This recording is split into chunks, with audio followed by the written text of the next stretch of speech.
प्रदेश में सुशासन स्थापित करने के लिए सरकार में हम लोग सुशासन और अभिसरण नाम से एक नया विभाग का गठन भी किए हैं, जिसके माध्यम से प्रयास हो रहा है कि जनता को, आम नागरिकों को छोटे छोटे कामों के लिए दफ्तर के चक्कर लगाना नहीं पड़े और छत्तीसगढ़ राज्य निर्माता पूर्व प्रधानमंत्री भारत रत्न अटल बिहारी वाजपेयी जो सुशासन का सपना हम लोग को दिखाए हैं, उसको भी पूरा करने का प्रयास ये सरकार कर रही है। और पुराणों में जिसे राम राज कहा गया है, उसे ही हम लोग सुशासन कहते हैं। पिछली कांग्रेस की सरकार में जिस तरह से विश्वास का संकट था, आप लोगों के साथ पूरे प्रदेश को मालूम है। कांग्रेस की सरकार ने अपने जन घोषणा पत्र में किए लगभग सभी वादों से मुकरते हुए छत्तीसगढ़ के साथ धोखा करने का काम किया था। ये एक बड़ी चुनौती थी और हम लोगों ने, हमारी सरकार ने पिछले एक साल में इस विश्वास को कायम करने का प्रयास किया है। और आज जब एक साल पूरा होने को है, तो उसके एक दिन पहले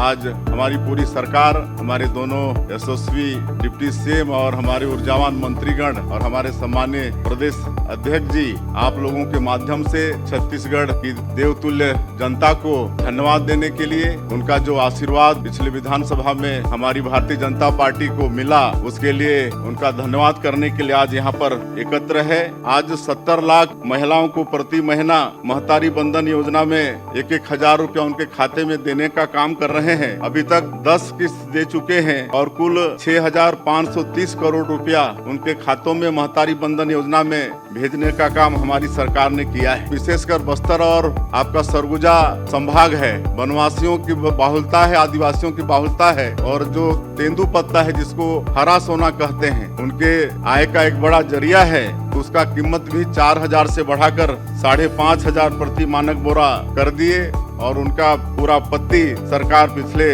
साल भी खरीदी है। हमने प्रदेश में सड़क, रेल और हवाई सुविधा का भी विस्तार किया है और डबल इंजन की सरकार है। इस कारण भी इन क्षेत्रों में प्रदेश को लाभ हो रहा है। अंबिकापुर में हवाई अड्डे का इनॉग्रेशन हो गया है और बहुत जल्दी इसी महीने वहां पर फ्लाइट भी शुरू होने वाली है। CGPSC का जो स्कीम था आप सबको मालूम है और उसकी दोषियों को भी सजा दिलाने का वादा था और CBI उसकी जांच कर रही है और उसमें भी जो दोषी लोग हैं वो दंडित होना शुरू किए, आप सबको मालूम है। और अभी जो PSC का रिजल्ट निकला है, उससे हमको बताते हुए खुशी हो रही है कि जो टॉप 10 के 10 बच्चे थे, अभिभावक सहित हमको धन्यवाद देने मुख्यमंत्री निवास आए हुए थे और उनके चेहरे की खुशी को देखते हुए बनता था। और पहली बार अभिभावकों ने कहा कि आज यहाँ पर कोई बहुत बड़े बड़े लोगों के बच्चे नहीं हैं, एक साधारण परिवार के किसान मजदूर के बच्चे हैं। तो इस तरह से जो PSC में पारदर्शिता के साथ ये एग्जाम हुआ, उससे हमारे प्रदेश के युवाओं का विश्वास PSC जैसे संस्था पर बढ़ा है। नक्सलवाद के साथ भी जिस तरह से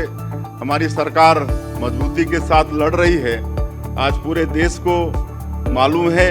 और माननीय हमारे देश के यशस्वी गृह मंत्री श्री अमित शाह जी मार्च 2026 तक ये नक्सलवाद को पूरे देश से समाप्त करने का संकल्प लिया है और उस दिशा में डबल इंजन की सरकार के कारण भी इस लड़ाई में हम लोगों को लाभ हो रहा है। अभी एक साल के अंदर 213 नक्सलियों को मुठभेड़ में मार गिराए हैं और कुल 1750 नक्सली या तो आत्मसमर्पण किए हैं या उनकी गिरफ्तारी हुई है। अनुसूचित जनजाति, अनुसूचित जाति, पिछड़ा वर्ग और अन्य वर्ग के विकास के लिए प्राधिकरण का गठन किया गया है कि उनके विकास में किसी तरह भी संसाधन बाधक नहीं बने। सरकार की योजनाएं तो उन तक पहुंचती ही हैं। इसके लिए जो भी प्राधिकरण का गठन हुआ है उसको और मजबूत करने का काम हमारी सरकार ने किया है। और छत्तीसगढ़ में जनजातीय समाज का सम्मान बढ़ाने के लिए जो उनके पुजारी होते हैं, बैगा, गुनिया, सिरहा, इनको 5-5 हज़ार रुपया सालाना देने की घोषणा भी हमारी सरकार ने की है।